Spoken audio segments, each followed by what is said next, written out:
Patindi ng patindi ang away ni na Mystica at ni Rose Martan. Kung maalala natin, nagsimula ito nung bigyan ni Rose Martan si Diwata ng mga regalo. Kasama na rito yung sinasabing bahay at cash na 1 million at iba pang mga produkto na nagkakahalaga rin ng milyon-milyon. Total yata is around 5 million. Pero para kay Mystica, lahat ito ay mga peke. Kumbaga, for the show lang ito, for the content. At hindi naniniwala si Mystica na totoong pera yung talagang ibinigay ni Rosemar kay Diwata. Ayon kay Mystica, ang lahat ng ito ay para lang sa content at palabas lang. Sinasabi rin ni Mystica na hindi naman pala totoong house and lot ang ibinigay ni Rosemar kay Diwata kung hindi isang parang singliit na kubeta lang ang ibinigay ni Rosemar. Sinasabi rin niya na hindi totoo yung mga perang ipinakita nung dumalaw si Rosemar kay Diwata. Ayon kay Mystica, yung kunwaring 1 million daw na ibinigay ni Rosemar kay Diwata ay pinalitan ng mga produkto ni Rosemar na kung saan pwedeng maibenta ito ni Diwata. So ibig sabihin ni Mystica, instead na pera yung binigay, ay kinonvert ito into products ni Rose Martan. Nilin lang daw ni Diwata at ni Rose Martan ang mga tao at pinaniwalang binigyan na siya ng milyong-milyong pera at house and lot. Tinatawag ding aw-aw ni Mystica itong si Rose Martan. Ibig sabihin nito, puro kahol lang. Kumbaga, puro kuda lang ang ginagawa ni Rosemar. Pero kulang naman ito sa gawa at hindi totoo yung kanyang mga pinapakitang kayamanan. Para kay Mystica, peke raw yung mga pera ni Rosemar, pati na rin yung mga kotse na pinapakita ni Rosemar. Lahat daw ito ay puro peke at panlilin lang para makakuha ng maraming mga followers at makakuha rin ng maraming customer sa kanyang business. Tinatawag din niyang papampam si Rose Martan. Kung maalala natin, unang ginamit ni Diwata itong salitang papampam sa kanya na kung saan tinawag niyang papampam itong si Mystica. Salamat na sabi ko sa kanya, masyadong papampam. Wala naman kasi silang naitulong sa buhay ko, bakit ko sila papansin? For what? Ngayon naman si Mystica, tinatawag niyang papampam si Rose Martan dahil ayon kay Mystica, sumasayaw daw ito halos lahat ng mga videos ni Rose Martan na kung saan halos wala na daw itong suot at sa harap pa daw ng kanyang anak. Uy, umiiyak na. Nako. Ayan, si Iyakin. Talagang umiiyak at umaaray na at nananakot na marami daw siyang bangbang. Nako. Kung marami kang bangbang iha, at hindi ka lang aw-aw ng aw-aw dyan, talagang ipakita mo at iputok mo.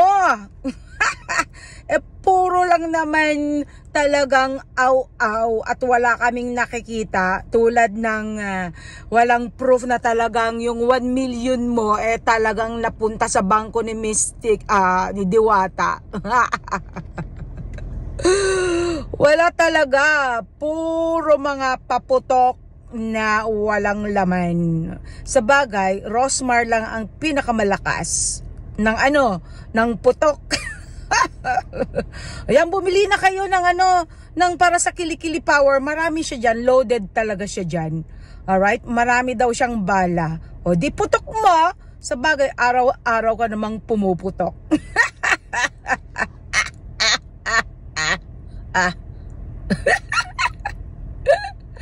Yun ang totoong paputok, di ba? Hindi lang puro aw-aw, o di ba? Ano daw ba ang ibig sabihin ng papampam?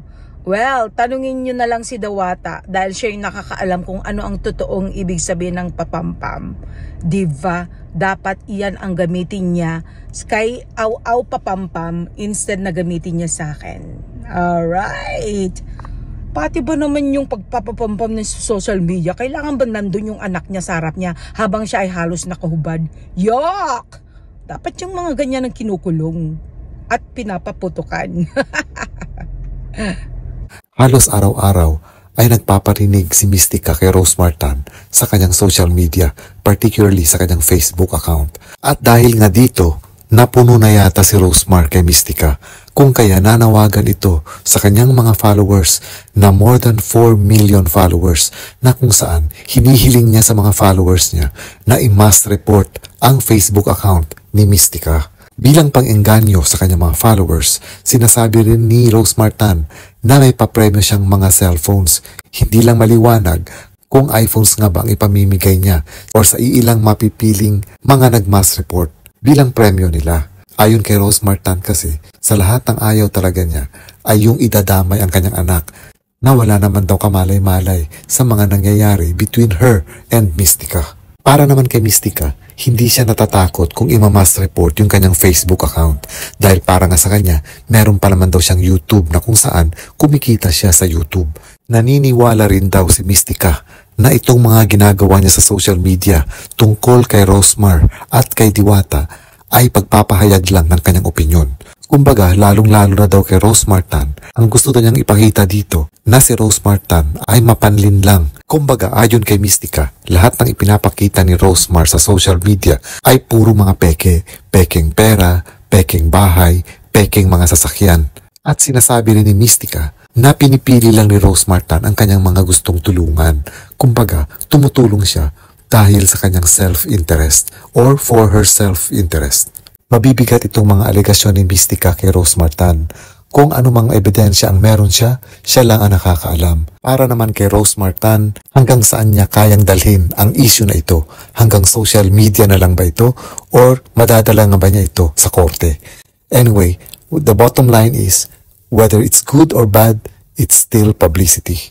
Pero sana rin matigil na ito and instead, magtulungan na lang. Kumbaga, mas maganda kasi yung nakikita natin sa ating mga Facebook, sa ating mga social media, ay yung mga pagmamahalan, pagtutulungan, at pag-encourage sa bawat isa. Bilang mga influencers, mas importante na nakaka-influence sila ng mabuti sa mga followers nila. And at the same time, nakapagbigay sila ng inspirasyon sa mga followers nila. And let's hope na sana matigil na nga itong bangayan ni na Mystica, Rose Martan at Diwata dahil at the end of the day, wala ring mananalo. Lahat sila ay talo. Lahat sila ay talo dito. So mas maganda kung titingnan na lang nila, hindi lang sila pati tayo, ang brighter side of life.